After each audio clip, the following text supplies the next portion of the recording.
எல்லாருக்கும் வணக்கம். Welcome back to my channel enroute life Tamil. இந்த வீடியோவில் என்னோட third trimester journey and tips to handle third trimester and of course the day of delivery நம்ம பார்க்க போகிறோம்.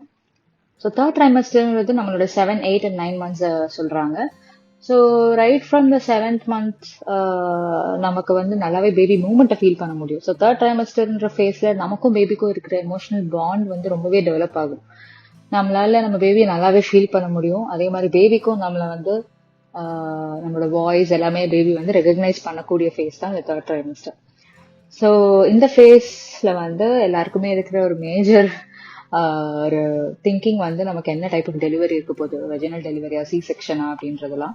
ஸோ அந்த கவலை ஆர் அந்த ஒரு தாட் ஒரு பக்கம் இருந்தாலுமே வந்து இந்த காலத்துல வெஜினல் ஆர் சி செக்ஷன் ரெண்டுமே வந்து ஒன்னாதான் பார்க்கப்படுது. அஃப்கோர்ஸ் ஒரு சில நேரங்கள்ல நமக்கு என்னடா அப்படின்ற மாதிரி ஒரு தாட் இருக்கலாம், வெஜினல் டெலிவரியா இல்லை அப்படின்ற பட்சத்துல. பட் பாசிட்டிவாவே நீங்க இருக்கணும். ஏன்னா ஒரு சில ரீசன்ஸ்க்காக மட்டும்தான் சி செக்ஷன் பண்றாங்களே தவிர அது வந்து நம்ம கையில எதுவுமே கிடையாது. ஸோ நம்ம என்னதான் வந்து நம்மளோட எல்லாமே பேராமீட்டர்ஸ் நார்மலா இருந்தாலும் அந்த டேல நமக்கு என்ன சுச்சுவேஷன் இருக்க போகுதுன்றதை பொறுத்து தான் சி செக்ஷன் பண்றாங்க. ஆர் ஒரு சிலருக்கு முன்னாடியே இன்ஃபார்ம் பண்ணிடுவாங்க due to certain reasons.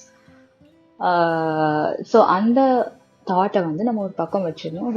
Irrespective of vaginal டெலிவரியா இருந்தாலும் சரி, சி செக்ஷனா இருந்தாலும் சரி, பேபி நல்லா இருக்கணும் அப்படிங்கிற தாட் வந்து நம்ம எல்லாருக்கும் கண்டிப்பா இருக்கணும். ஸோ நானுமே அந்த தாட்ல தான் இருந்தேன். எனக்கு அஃப்கோர்ஸ் வெஜினல் டெலிவரி எல்லாருக்குமே வேணுன்ற ஆசை இருக்கும். ஆனாலுமே வந்து நம்ம ஓகே சி செக்ஷனா இருந்தாலும் பரவாயில்ல அப்படின்ற ஒரு மைண்ட் செட்ல தான் நான் இருந்தேன். ஸோ நம்ம தேர்ட் ட்ரைமஸ்டர்ல நம்மளால முடிஞ்ச நார்மல் ஆக்டிவிட்டிஸை நம்ம கண்டிப்பா பண்ணணும். லைக் ஒரு சின்னதா குக் பண்றதா, லைக் தோசை சுடுறதா இருக்கட்டும், ஒரு துணியை அட்லீஸ்ட் நம்ம துவைக்க முடியலன்னா கூட ஒரு வாஷிங் மிஷின்ல போட்டு எடுத்து காய போடுறதா இருக்கட்டும். காய போட கூட வேணாம், வாஷிங் மிஷின்ல நம்ம போட்டு அதை அந்த மாதிரி ஒரு சில ஆக்டிவிட்டிஸ் இருக்கணும். வாக் பண்ணணும் நல்லாவே. ஸோ ஒரு 15 minutes மார்னிங், 15 minutes ஈவினிங் மினிமலா நம்ம வாக் பண்ணா நல்லது. ப்ரீத்திங் பண்ணலாம். அண்ட் மினிமலா ஸ்டெப்ஸ் ஏறுறதும் நம்ம பண்ணலாம். நம்ம வீட்டில் ஒரு ஃபர்ஸ்ட் ஃப்ளோர்ல இருந்து மாடிக்கு கிரவுண்ட் ஃப்ளோர்ல இருந்து மாடிக்கு போறதோ அந்த மாதிரி சில ஆக்டிவிட்டிஸ் வந்து நம்ம நார்மலா பண்றது பண்ணலாம். ரொம்ப ரெஸ்ட்ரிக்டடா இல்லாம நம்ம நார்மல் ஆக்டிவிட்டிஸை வந்து நம்ம முடியும் அப்படின்ற பட்சத்துல நம்ம கண்டிப்பா பண்ணலாம் இந்த பீரியட்ல. மற்றபடி ப்ரோட்டீன் இன்டேக் நல்லாவே இருக்கணும். ஏன்னா என்னோட ஜேர்னில வந்து என் பேபி வெயிட் ரொம்ப கம்மியா இருந்தது தேர்ட் ட்ரைமஸ்டர் ஸ்டார்டிங்ல எல்லாம். ஸோ அதனால வந்து நான் ஒரு ஆல்மோஸ்ட் 7th month ஸ்டார்டிங்லேயே நான் மெட்டர்னிட்டி லீவ் அப்ளை பண்ணிட்டு இருந்தேன் நான் ஒர்க் பண்ணதுனால. ஏன்னா என்னால் ஃபுட் எடுத்துக்க முடியல என்னோட ஒர்க் பிளேஸ்ல. என்னதான் பேக் பண்ணிட்டு போனாலும் அங்கே ஒர்க் ரொம்ப ஜாஸ்தியா இருக்குன்றதுனால என்னால் அது ப்ராப்பராக சாப்பிட முடியாது. இன்னொன்று டிராவல் சிக்னஸ், பேக் பெயின் எல்லாமே எனக்கு இருந்ததுனால என்னால் வந்து கண்டினியூ பண்ண முடியல ஒர்க்ல. ஸோ நான் ப்ரையராகவே மெட்டர்னிட்டி லீவ் எடுத்துட்டேன். அண்ட் என்னோட ஃபுட்ல நான் ரொம்பவே கான்சென்ட்ரேட் பண்ணேன்னு தான் சொல்லணும். ஏன்னா ஒரு பிரேக்ஃபாஸ்ட்க்கு அப்புறம் ஒரு ஃப்ரூட்டோ இல்ல எக்கோ நான் சாப்பிடுவேன். அதுக்கப்புறம் லஞ்ச் எடுப்போம். அதுக்கு அப்புறம் வந்து நட்ஸ், அந்த மாதிரி வந்து நட்ஸ் ரொம்ப நல்லது. ஸோ அதுக்கப்புறம் நம்ம டின்னர் சாப்பிடுவோம். ஸோ இன்னொன்று எக்ஸ் வந்து ரொம்ப முக்கியம். நாளைக்கு 2 எக் கூட எடுக்கலாம், ப்ரொவைடர் பேபி வெயிட் ரொம்ப கம்மியா இருக்குன்றது பட்சத்துல நம்ம 2 எக் நல்லாவே எடுக்கலாம். ப்ரோட்டீன் எக்ஸ் பவுடர் எனக்கு டாக்டர் ரெக்கமெண்ட் பண்ணாங்க. ஏன்னா என்னோட பேபி வெயிட் கம்மியா இருந்ததுனால ப்ரோட்டீன் எக்ஸ் பவுடர் ஒரு 2 வேளை எடுக்க சொன்னாங்க. என்ன அது இல்லாம ஃபிஷ், மட்டன், இந்த மாதிரி நான் வெஜிடேரியனா இருந்தா இது நல்லாவே எடுக்கலாம். அண்ட் ஆஃப் கோர்ஸ் நமக்கு வந்து பிரெக்னன்சி ஜேர்னில நம்ம வந்து குழந்தை பத்தி தான் யோசிப்போமே தவிர நம்மளை பத்தி எந்த அளவுக்கு யோசிப்போம்ன்றது தெரியல. ஆஃப்டர் டெலிவரி எப்படி இருக்க போறோம். ஸோ போஸ்ட் பார்ட்டம் அகெயின் வந்து ரொம்பவே ஸ்ட்ரெஸ்ஃபுல்லான பீரியட். பிரெக்னன்சி வந்து ரொம்பவே ஒரு ஒரு தங்கத்தட்டு தாங்குவாங்க சொல்லுவாங்க தெரியுமா, அந்த மாதிரி இருக்கும், especially for the first delivery. ஆனா போஸ்ட் பார்ட்டம் அப்படிங்கிறது அஃப்கோர்ஸ் சப்போர்ட்லாம் இருக்கும். பட் நமக்கு வந்து ஒரு டஃப்பான ஃபேஸ், ரொம்பவே டஃப்பான ஃபேஸ். எஸ்பெஷலி ஃபர்ஸ்ட் பேபியா இருந்தா நமக்கு எதுவுமே ஒரு எக்ஸ்பீரியன்ஸ் இல்லாத இருக்கிறதுனால it is a tough period. So அதோட சேர்ந்து இன்னொன்று என்ன இருக்கோ, ஃபுட் ரெஸ்ட்ரிக்ஷன்ஸ் இருக்கும்.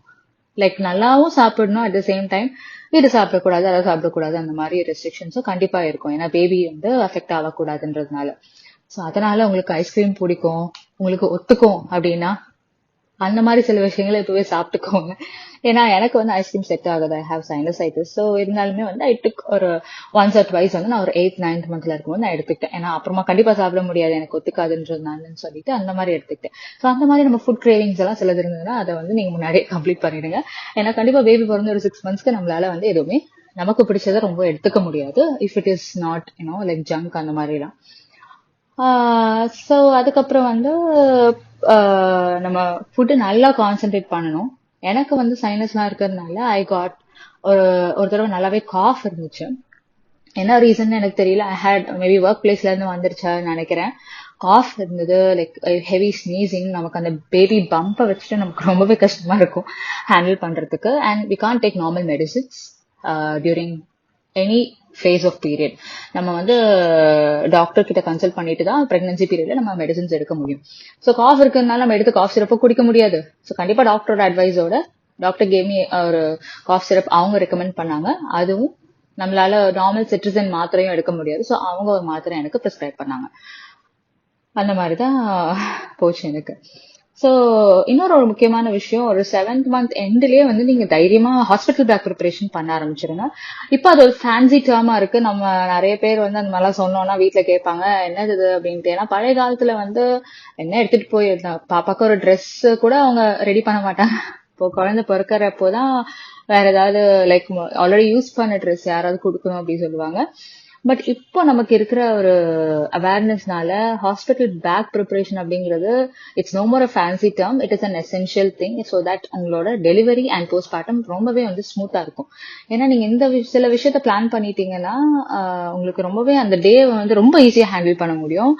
நான் அதை அப்கமிங் வீடியோல நான் சொல்றேன் அதோட இம்பார்ட்டன்ஸ் என்னன்றது. ஸோ கண்டிப்பா அதுக்கு ஒரு முக்கியத்துவம் கொடுங்க. நானே நிறைய வீடியோஸ்ல இருந்து பார்த்து ஐடியாஸ்லாம் நோட் பண்ணி நான் எனக்கு என்ன தேவையோ அதை வாங்கிட்டேன். அதுக்கப்புறம் முக்கியமா பண்ண வேண்டியது, எல்லார்கிட்டயும் சொல்லி வச்சிருங்க. உங்க பேக்கை ப்ரிப்பேர் பண்ணி வச்சா பத்தாது, எங்க இருக்கு பேகு அதெல்லாம் சொல்லி வச்சிருங்க. இன்னொன்னு ரிப்போர்ட்ஸும் எங்க இருக்குன்னு சொல்லிடுங்க. ஏன்னா நமக்கு பெயின் வரும்போது நம்மளால எப்படி இருக்குன்னு சொல்ல முடியாது. அதனால உங்க ரிப்போர்ட்ஸ், உங்க ஹாஸ்பிட்டல் பேக்லாம் எங்க வச்சிருக்கீங்க அப்படின்றத வீட்டுல இருக்கவங்களுக்கு இன்ஃபார்ம் பண்ணி வச்சுக்கோங்க. அண்ட் அஃப்கோர்ஸ் ஒரு மாக் ட்ரில் மாதிரி பண்ணிக்கோங்க. லைக் பெயின் ஆரம்பிச்சா என்ன பண்ண போறோம், எல்லாரும் இருந்தா நம்ம எப்படி ஹாஸ்பிட்டலுக்கு போக போறோம், இல்லைன்னா எப்படி நம்ம ஹேண்டில் பண்ண போறோம், அதெல்லாம் வந்து டிஸ்கஸ் பண்ணி வச்சுக்கோங்க. ஏன்னா நமக்கு வந்து ஃபால்ஸ் பெயின்ஸ் வரவும் வாய்ப்பு இருக்கு. ஸோ அந்த மாதிரி சுச்சுவேஷன்ஸா இருக்கும். ஸோ அதனால எனிவே உங்களோட திங்ஸ் எல்லாம் எங்க இருக்குன்றதை இன்ஃபார்ம் பண்ணி வச்சுக்கோங்க. அதே மாதிரி நம்மளோட ஹாஸ்பிட்டல்ஸ்ல சம்டைம்ஸ் கிளாஸஸ் சிலதெல்லாம் அரேஞ்ச் பண்ணுவாங்க. லைக் நார்மல் என்னோட ஹாஸ்பிட்டல்ல 2 கிளாஸ் அரேஞ்ச் பண்ணுவாங்க. லைக் ஒன்று வந்து ஜென்ரலா ஒரு ஃபேஸ் ஆஃப் பிரெக்னன்சி எப்படி இருக்கும் அப்படின்றத பத்தி ஒரு presentation. Second labour management. So labour மேனேஜ்மெண்ட்டுங்கிறது ஒரு முக்கியமான விஷயம். அதை பத்தி ஒரு சில விஷயத்த நம்ம தெரிஞ்சுக்கிட்டோம்னா நமக்கு ரொம்ப கொஞ்சம் ஈஸியா இருக்கும். ஸோ அதுல மெயினா என்ன சொல்லுவாங்கன்னா அவங்களோட ரியல் பெயின் எப்படி இருக்கும், ஃபால்ஸ் பெயின் எப்படி இருக்கும். ஃபால்ஸ் பெயின்ங்கிறது வரும் போயிடும். பட் ரியல் பெயின் வரும்போது நமக்கு வந்து அது கண்டினியூஸா லைட்டா பெயின் இருக்க மாதிரி இருக்கும். பட் கொஞ்ச நேரத்துல வந்து அது இன்க்ரீஸ் ஆயிட்டே இருக்கும். ஒரு கட்டத்துல நம்மளால தாங்கவே முடியாது. ஸோ அதெல்லாம் வந்து நமக்கு சொல்லி தருவாங்க. இன்னொன்னு வந்து உங்களோட பேங்கிள்ஸ், கோல்டு ஆக்சசரிஸ்லாம் ஏதாவது இருந்ததுன்னா நீங்க வர வழியிலேயே உங்க ஃபேமிலிக்கு கட்டி கொடுத்துருங்க. அதுவும் ஒரு பாயிண்ட் சொன்னாங்க எனக்கு. ஸோ தட் உங்களுக்கு தேவையில்லாத அந்த டைம்ல ஏதோ ஸ்ட்ரெஸ் இருக்க வேணாம். ஏன்னா கிளாஸ் பேங்கிள்ஸ்லாம் நிறைய வேர் பண்ணிருப்போம் சீமந்தத்தப்போ. ஸோ அதெல்லாம் வந்து மறக்காம உங்க வீட்டுல வந்து கொடுத்து வச்சிருங்க.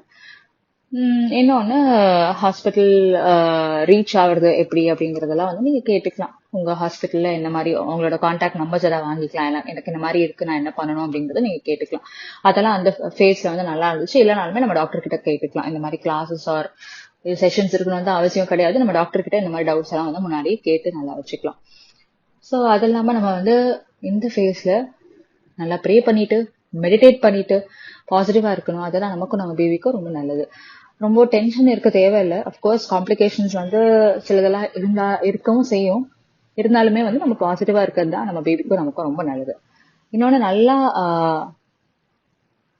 பிரீத் பண்ணிக்கோங்க. Breathe in and breathe out நல்லா ப்ராக்டிஸ் பண்ணிக்கோங்க. ஏன்னா நமக்கு அந்த ஃபைனல் லேபர் பீரியட்ல நம்மளால தாங்கவே முடியாது. ஸோ அந்த பிரெத் கண்ட்ரோல் வந்து நமக்கு ஓரளவுக்கு இருந்தாதான் நம்மளால வந்து சஸ்டெயின் பண்ண முடியும். ஸோ அதை நல்லாவே பண்ணிக்கலாம்.